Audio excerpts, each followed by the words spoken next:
एक दिन अपने नाम का भी शोर आएगा कि एक दिन अपने नाम का भी शोर आएगा। लोगों का तो वक्त आता है, अपना तो दौर आएगा। Hello everyone, welcome to the channel. कैसे हो प्यारे दोस्तों? आई होप आप सभी अच्छे होंगे और अपने जितने भी पीछे के वीडियोस बने हैं या लेक्चर बने हैं आपने अच्छे से देख लिया होगा। तो प्यारे दोस्तों, आज हम रासायनिक अभिक्रियाएं एवं समीकरण पे लास्ट लेक्चर शूट करने वाले हैं। हालांकि ऑलमोस्ट सभी भी जितने भी पीछे मैंने लेक्चर प्रोवाइड किए चैप्टर समाप्त हो चुका है, लेकिन मैंने बीच में एक टॉपिक छोड़ा था, रासायनिक समीकरण को कैसे संतुलित करें। प्यारे दोस्तों, काफ़ी बार ऐसा देखा जाता है कि जब स्टूडेंट को कोई भी दिया जाता है केमिकल इक्वेशन, जैसे आपको दिया गया रासायनिक अभिक्रियाएं, तो उसमें क्या होता है कई बार कि जो बैलेंस मतलब तत्व होते हैं वो बैलेंस नहीं रहते हैं। काफ़ी बार ऐसा देखा जाता है कि अभिकारक में तत्वों की संख्या और उत्पाद में तत्वों की संख्या समान नहीं होते हैं, जिससे वो समीकरण कंकाली समीकरण कहलाता है और वो संतुलित नहीं होता है।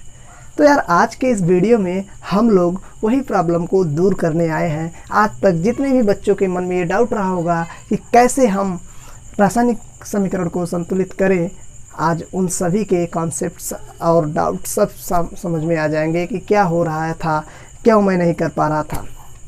और प्यारे दोस्तों, सबसे पहले आपसे मैं यही कहूँगा कि पहले आप वीडियो को शेयर कर दें, क्योंकि यार मैं ये बोर्ड एग्ज़ाम का बहुत ही इम्पॉर्टेंट टॉपिक है। क्योंकि जब आपको केमिकल इक्वेशन दे दिया जाएगा तो काफ़ी बच्चे संतुलित नहीं कर पाते हैं। तो चलिए यार, वीडियो को शुरू करते हैं। तो मेरा नाम है रंजीत यादव और मैं आज लास्ट लेक्चर शूट करने वाला हूँ रासायनिक अभिक्रिया एवं समीकरण का, जो कि है चौथा चैप्टर। इसके बाद आपका कम्प्लीटली चैप्टर 1 समाप्त हो जाएगा और मैं दूसरा चैप्टर शुरू करूँगा, अम्ल, क्षारक और लवण। तो चलिए यार देख लेते हैं। तो सबसे पहले मैं आपको बात करूँ कि जब रासायनिक समीकरण को संतुलित करते हैं तो काफ़ी बार आपको हीट एंड ट्रायल मेथड बताया जाता है। हीट एंड ट्रायल मेथड का बच्चों मतलब होता है तुक्का या अनुमान विधि।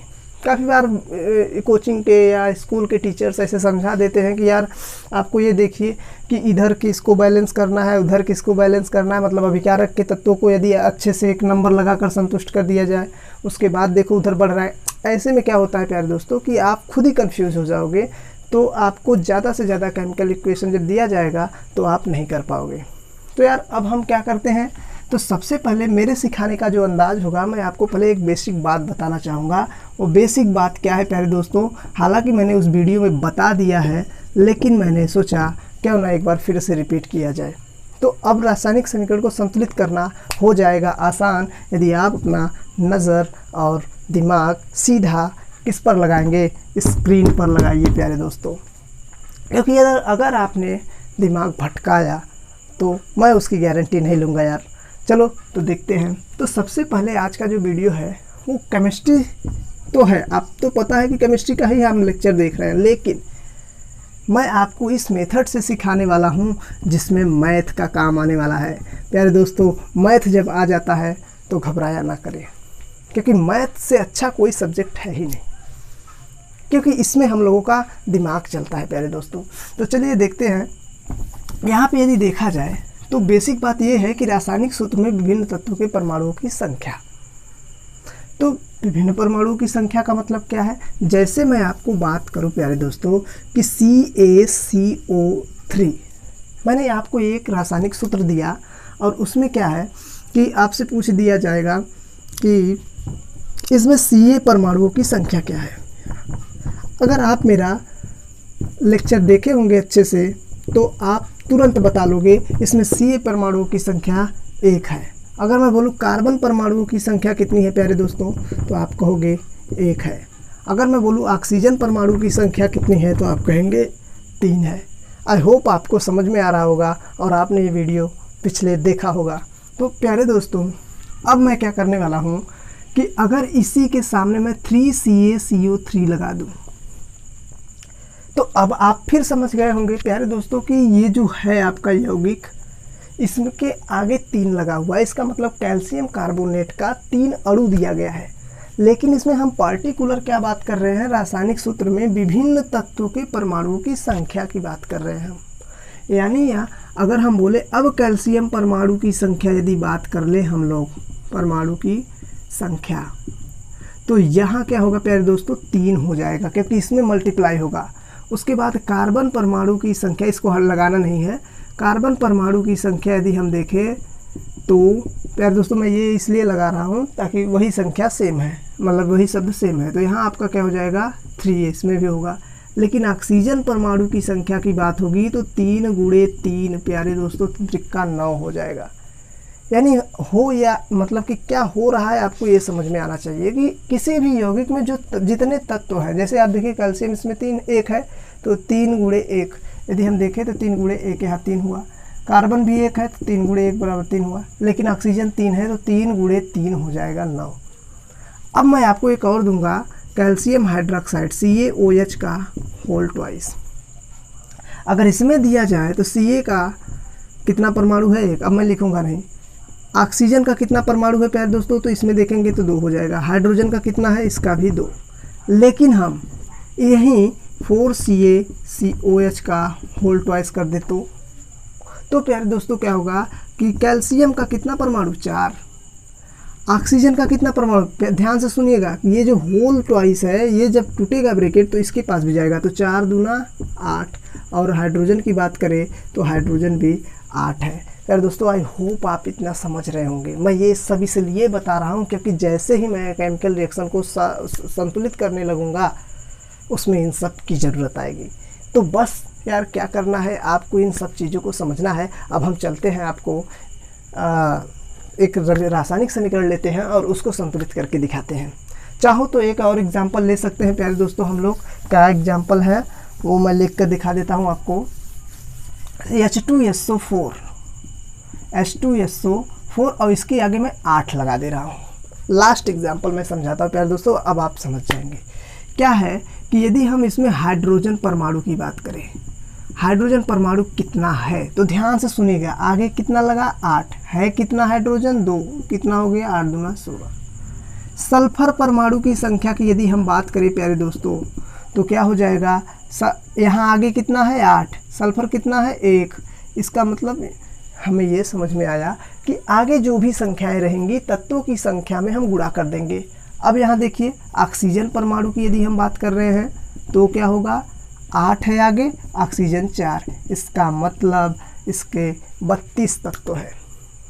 अब मैं आपको केमिकल रिएक्शन देता हूँ और उसके बाद आपको संतुलित करवाने का प्रयास करता हूँ। तो चलिए प्यारे दोस्तों, अब अपने सॉरी दोस्तों मैंने मिटा दिया। आप चाहोगे तो जितने भी मैंने एग्जाम्पल बताया आप उसका स्क्रीनशॉट ले सकते हो, थोड़ा सा मैं हटा था। अब मैं आपको ले चलता हूँ प्यारे दोस्तों, एक रिएक्शन देता हूँ और उसको संतुलित करवाने का प्रयास करता हूँ। और याद रख लीजिएगा प्यारे दोस्तों, एक ही रिएक्शन मैं बताऊँगा और आपको चाहे जैसा भी रिएक्शन आ जाए आप उसे संतुलित कर लोगे, ये मेरा वादा है आपसे। तो प्यारे दोस्तों आपको ये वीडियो अंत तक ज़रूर देखना होगा। तो चलिए देख लेते हैं। यहाँ मैं एक एग्जांपल लेता हूँ, आपके बुक का ही है, C2H4 + O2, इसके बाद यहाँ दिया गया है CO2 + H2O। प्यारे दोस्तों यही वो रिएक्शन है जिसे आपको संतुलित करना है। तो सबसे पहले यार क्या करना होगा, सभी के आगे आप ABCD लिख दीजिए। C2H4 + BO2, उसके बाद यहाँ CCO2 + DH2O। जल्दी नहीं करना है, थोड़ा सा समझ के करना है, भले वीडियो थोड़ा सा लंबा हो जाए प्यारे दोस्तों। अब मैंने किया क्या, एक रिएक्शन लिखा। फर्स्ट स्टेप हमारा है कि हम लोग पहले उस रिएक्शन में ABCD आगे सभी तत्वों के आगे लिख देंगे। अब यार हम लोगों ने पढ़ा है कि संतुलित रासायनिक समीकरण कब होगा, जब अभिकारक एवं उत्पाद में तत्वों की संख्या समान हो जाए। इसका मतलब अभिकारक में तत्वों की संख्या बराबर उत्पाद में तत्वों की संख्या, यही तो हमें देखना है प्यारे दोस्तों। यहाँ देखें अगर हम कार्बन की बात करें प्यारे दोस्तों, तो हमने देखा कि कार्बन के आगे कितना लगा A, कितना है इसमें 2, तो यानी 2A हो जाएगा प्यारे दोस्तों। क्या हो जाएगा 2A। अब उधर साइड कार्बन को देख लेते हैं, तो कार्बन में यहाँ देखिए C गुणे 1 होगा, यहाँ स्मॉल c उसका गुणांक है प्यारे दोस्तों, और ये तत्व है याद रखिएगा। तो यहाँ हो गया स्मॉल c। कार्बन का मैंने नहीं लिखा, आगे कहीं भी कार्बन नहीं है। अब बात आती है दोस्तों हाइड्रोजन की। कार्बन का हो गया, अब हाइड्रोजन की बात आती है तो देख सकते हैं इसके आगे ए लगा है और हाइड्रोजन है 4, यानी ए गुणे 4 यदि लिखने का प्रयास करेंगे तो क्या हो जाएगा 4a हो जाएगा, जैसा कि मैंने अभी पिछले एग्जाम्पल में समझाया है। तो यह हो जाएगा 4a। अब देख लेते हैं उधर हाइड्रोजन कितना है। इधर हाइड्रोजन यहाँ है प्यारे दोस्तों, इसके आगे क्या लगा है d और यहाँ है 2, तो आप लिख सकते हैं 2d। अब बात बची है ऑक्सीजन के लिए। तो ऑक्सीजन के लिए क्या करना होगा, इसके आगे B है, यहाँ 2 है, तो यहाँ हो जाएगा 2b। और उधर ऑक्सीजन देखिएगा, ध्यान से देखिएगा प्यारे दोस्तों, यहाँ भी ऑक्सीजन है और यहाँ भी ऑक्सीजन है। तो हम करेंगे क्या, इसके आगे C है और ऑक्सीजन 2 है, तो यानी 2c प्लस उसके बाद यहाँ ऑक्सीजन 1 है, यहाँ D है, तो यहाँ D। प्यारे दोस्तों जैसे ही हम लोग ये समीकरण बना लेते हैं ऐसे छोटे छोटे, तो हमें करना क्या होता है, सबसे पहले इसे सिंप्लीफाई करना होगा, इसको सरल करना होगा। कहीं इसका गुणज तो नहीं है, जैसे मैं आपको बता दूं, ये देखिए 2a बराबर c है, तो ये तो ठीक है, लेकिन यहाँ देखिए 4a यहाँ 2d है, तो अगर हम दोनों में 2 से भाग दे दें तो और सिंपल तरीके से हो जाएगा कि नहीं, 2a बराबर d हो गया, और ये तो खुद ही सिंपलीफाई है हुआ है। तो 2b बराबर 2c plus d। I hope आपको इतनी चीज़ें समझ में आ गई होंगी। प्यारे दोस्तों समय तो लग रहा है, मैं मानता हूँ, लेकिन अभी समझा रहा हूँ यार, क्योंकि समझाने में तो टाइम लगेगा। अब यहाँ देखिए, अब क्या करना होगा, ऐसे समीकरण को संतुलित मतलब सॉल्व करने के लिए सबसे पहले आपको किसी न किसी को, इसमें चाहे A B C D है ना, इसमें से किसी को भी आप एक मान सकते हो। लेकिन प्यारे दोस्तों मैं आपको एक सरल तरीका बताता हूँ। कई सारे बच्चों के मन में डाउट होने लगता है, सर जी आपने कहा A B C D में किसी को भी एक मान सकते हैं, लेकिन हम माने कैसे, हो सकता है कैलकुलेशन बड़ा हो जाए। तो आपकी आसानी के लिए मैं बता दूं प्यारे दोस्तों, हम उसी को मानेंगे, ऐसे तो किसी को भी मानेंगे आंसर आएगा, लेकिन हम उन्हीं को मानने का प्रयास करेंगे जो ज़्यादा बार रिपीट हुए हों। तो आप यदि देखें इसमें, तो ए आपको 2 बार दिखाई दे रहा है, C और C भी 2 बार दिखाई दे रहा है, और उसके बाद B D एक बार आया है। इसका मतलब प्यारे दोस्तों D भी आया है दोस्तों 2 बार, ऐसी बात नहीं है।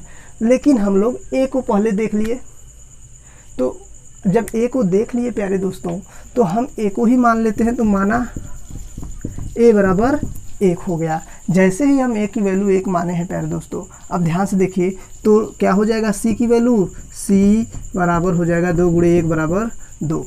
हालांकि यहाँ C बराबर 2a लिखा है, तो उसे सही रूप में लिख लेते हैं। उसके बाद यहाँ देखिए, अगर D की वैल्यू फाइंड करें तो 2 गुणे, यहाँ से देखिए 1 बराबर यहाँ भी 2 हो गया। अब यहाँ 2b की वैल्यू फाइंड करने का प्रयास करेंगे, तो 2 गुणे C की वैल्यू प्राप्त हो चुकी है 2, प्लस D की वैल्यू भी 2, यानी यहाँ दिया है 2b, और उसके बाद 2 दूना 4 2 6, अगर हम भाग दे दें तो b की वैल्यू भी 3। यानी प्यारे दोस्तों आया क्या है, हम ध्यान से आपको समझाने का प्रयास करते हैं यहाँ पे कि A की वैल्यू हमने माना ही था 1, B की वैल्यू सॉल्व करने पर 3 आया, और C की वैल्यू 2 आया, D की वैल्यू हमारा भी 2 आया। अब हम करेंगे क्या, ये जो फर्स्ट कंडीशन वाला समीकरण को माने थे, इसी में जहाँ A B C D है सब की वैल्यू फिट कर देंगे। तो प्यारे दोस्तों क्या करेंगे, हम लोग एक जगह पे हम लोग 1 माने थे, तो 1 लिखने की ज़रूरत ही नहीं होती, लिखो या ना लिखो कोई दिक्कत नहीं है। B की यहाँ लिखेंगे 3O2 प्लस, उसके बाद गिव्स दिया है प्यारे दोस्तों, और उसके बाद मैं आपको बता दूँ C की वैल्यू क्या है 2CO2 प्लस D की वैल्यू भी 2 है, तो 2H2O। आई होप प्यारे दोस्तों आपको ये समझ में आया होगा, और यदि नहीं आया गया होगा तो प्लीज़ आप वीडियो को थोड़ा सा पीछे करके देख सकते हैं। यहाँ पे देखिए पहले हुआ क्या है, आप देखिए पहले अभिकारक में और उत्पाद में तत्वों की संख्या सेम हुई कि नहीं। तो ध्यान से देखिए, कार्बन यहाँ 2 ठो है, तो यहाँ भी कार्बन 2 ठो हो गया। हाइड्रोजन इधर 4 ठो है, तो यहाँ देखिए 2 दूना 4 इधर भी हो गया। 3 दूना 6 ऑक्सीजन इधर है, तो आप देखिए 2 दूना 4 प्लस 2 6 हो गया, क्योंकि ये मैंने बताया था कि इसका जो आगे लगा है वो सब में गुणा होता है। देखिए प्यारे दोस्तों थोड़ा सा बताने में समय लगा है, लेकिन अब मैं नेक्स्ट एग्जांपल लेने वाला हूँ, थोड़ा सा डिफ़िकल्ट लूँगा इससे, ताकि आपको आसान लगे कि हाँ यार ऐसे भी हो सकता है। तो आप पहले आप इसका स्क्रीनशॉट ले सकते हैं। यदि नहीं समझ में आया प्यारे दोस्तों तो डोंट वरी, अगले मतलब कि एग्जाम्पल में आपको ज़रूर समझाने का प्रयास करूँगा। तो अब आप देख सकते हैं मैंने यहाँ एक रिएक्शन लिखा है Fe plus H2O gives Fe3O4 plus H2। प्यारे दोस्तों इसको अब हम चलिए मतलब कि संतुलित करते हैं। तो सबसे पहले वही काम प्यारे दोस्तों, सब के आगे ABC हमें लगा देना होगा, यहाँ स्मॉल b H2O, उसके बाद यहाँ पे C Fe3O4 plus D H2। प्यारे दोस्तों ये जो मैं लगा रहा हूँ इन्हीं सब की वैल्यू हमें फाइंड करना है यहाँ, यानी हमें ए की वैल्यू फाइंड करना है, बी की वैल्यू फाइंड करना है, सी की वैल्यू और डी की वैल्यू आपको ऐसे पहले कर लेना है। ये किए, ये तो क्वेश्चन में दिया रहेगा, ये आपको अपने से करना होगा। उसके बाद उसी के नीचे आप समझ जाइए कि हमें ए की वैल्यू निकालना है, बी की वैल्यू निकालना है, सी की वैल्यू निकालना है और डी की वैल्यू। चलते हैं अब यार, तो यहाँ देखिए पहले एफ दिया है तो एफ की बात कर लेते हैं। एफ में क्या है प्यारे दोस्तों, ए बस है, और उधर देखिए एफ तो देखिए यहाँ सी है, इसमें 3 लगा है तो 3C हो जाएगा, क्योंकि हम लोग क्या कर रहे हैं, अभिकारक एवं उत्पाद में तत्वों की संख्या देख रहे हैं प्यारे दोस्तों, तत्व को नहीं उसकी संख्या को। तो इधर देखिए एफ के आगे ए लगा है, इसका मतलब है यहाँ 3F है, लेकिन यहाँ पे C इसके आगे है तो दोनों में गुणा हो जाएगा। जैसा कि मैं आपको पहले ही 8:4 लिख कर समझा दिया था, देख सकते हैं 8 दूना 16, 8 चौको 32, ऐसा आपने देखा था। अब यहाँ हम लोग क्या करेंगे, ये तो बात समझ में आई एफ की। उसके बाद अब बात होती है आगे हाइड्रोजन की। हाइड्रोजन की यदि बात करें तो हाइड्रोजन 2 है, इसके आगे बी लगा है यानी 2B, और उधर देखते हैं तो हाइड्रोजन 2 है, यहाँ भी क्या होगा 2D। अब यहाँ देखते हैं प्यारे दोस्तों ऑक्सीजन की बात करते हैं। तो जब ऑक्सीजन की बात करेंगे तो इधर देख सकते हैं आप, ये है B, क्योंकि ऑक्सीजन एक ही है प्यारे दोस्तों, और यहाँ देख सकते हैं बराबर यहाँ 4 है और यहाँ C है, तो ये क्या हो गया 4C हो गया। आई होप अब आपको सिंपलीफाई करने की ज़रूरत है कि कहीं कट रहा है, कोई कट रहा है तो काट सकते हैं। A बराबर 3C तो नहीं कट रहा, ये तो कट रहा है 2D, इसमें 2B ये है और ये 2D है। अगर दोनों में 2 से भाग दे दिया जाए तो हमारा आएगा B बराबर D। और प्यारे दोस्तों ये B बराबर 4C, ये तो खुद ही है, नहीं कटेगा इसमें कुछ भी। यानी अब हमें क्या करना है, हमें ऐसे अभी D सही है प्यारे दोस्तों। अगर देखें तो ऑक्सीजन तीनों का सब सही हो गया। अब बात करते हैं प्यारे दोस्तों कि माने किसको हम, अब किसको हम माने, तो आप देख सकते हैं यहाँ पे, सॉरी दोस्तों कोई आ गया था तो मैं देखने लगा, तो यहाँ देख सकते हो कि अब हम किसको माने, एक, क्योंकि हमें उसी को मानना होगा प्यारे दोस्तों कि जिससे हमारा कैलकुलेशन आसान हो जाए। वो अन्यथा तो आप किसी को भी मान सकते हो, ABCD में सबको किसी को भी एक मान सकते हो आप। तो आप देखिए कौन ज़्यादा बार रिपीट हुआ है। आई होप प्यारे दोस्तों आपको दिख रहा होगा कि C और B दोनों 2 बार रिपीट हुए हैं। देखिए C यहाँ भी है, यहाँ भी है, B यहाँ भी है, यहाँ भी है। इसका मतलब यदि हम दोनों में से किसी को भी एक मान ले तो हमारा कैलकुलेशन आसान हो सकता है। तो चलिए यार हम C को एक मान लेते हैं। जैसे ही हम C को एक मानेंगे तो A की वैल्यू क्या हो जाएगी, 3 × 1, यानी A की वैल्यू आई 3। अब उसके बाद प्यारे दोस्तों क्या होगा, और यहाँ आप देखिए इस वाले समीकरण में B की वैल्यू क्या हो जाएगा 4 × C की वैल्यू आप 1 मान चुके हो तो यहाँ आ गया 4। अब हम क्या करेंगे, अब आसानी से D की वैल्यू तो आप फाइंड कर सकते हो, क्योंकि B किसके बराबर है, D के, तो यहाँ आ गया D की वैल्यू B के ही बराबर है, यानी B का जो वैल्यू होगा वही D की वैल्यू होगा। इसका मतलब A की वैल्यू हम लोगों ने फाइंड किया 3, B की वैल्यू आया हमारा 4, C की वैल्यू हमने माना ही 1 था और D की वैल्यू आया 4। अब आते हैं अपने संतुलित रासायनिक समीकरण के पास। A का कोफिशिएंट क्या है प्यारे दोस्तों, 3 आया है A की वैल्यू, यानी 3Fe प्लस B की वैल्यू क्या आया है 4, यानी 4H2O। अब उसके बाद हमें C का क्या करना है, 1 माने हैं तो 1 तो लिखा नहीं जाता प्यारे दोस्तों, Fe3O4 प्लस D की वैल्यू भी हमें 4 लिखना है, तो यहाँ हो जाएगा 4H2। अब आप देख सकते हैं कि क्या अभिकारक और उत्पाद में तत्वों की संख्या सेम है कि नहीं। आप देख सकते हैं यहाँ 3Fe है तो यहाँ भी Fe 3 ठो है। अगर यहाँ देखें हाइड्रोजन की तो 4 दूना 8 हाइड्रोजन है, इधर भी 4 दूना 8 हाइड्रोजन है। अब बात बच रही है ऑक्सीजन की, तो ऑक्सीजन यहाँ 4 है, यहाँ भी अगर देखें तो ये देखिए H2O जो है जल, इसमें ये 4 जो होता है सब में मल्टीप्लाई होता है, तो इसमें भी 4 का जब मल्टीप्लाई होगा तो ऑक्सीजन भी 4 आएगा। आई होप आपको ये रिएक्शन संतुलित करना आ गया होगा। तो अब यार हम वीडियो समाप्त करेंगे, क्योंकि मैंने 2 रिएक्शन बताया। अब आपके NCERT के कुछ रिएक्शंस दिए गए हैं, मैं आपको उसमें से 1-2 ठो देता हूं। अगर आपको नहीं आएगा तो वीडियो में कमेंट के माध्यम से ज़रूर बताइएगा। तो होमवर्क के तौर पे यार मैं आपको देने का प्रयास करता हूं। यहाँ पे एक आपके NCERT में दिया है, क्या दिया है आपको दिखा देता हूँ, Na2SO4 plus BaCl2 gives BaSO4 plus NaCl।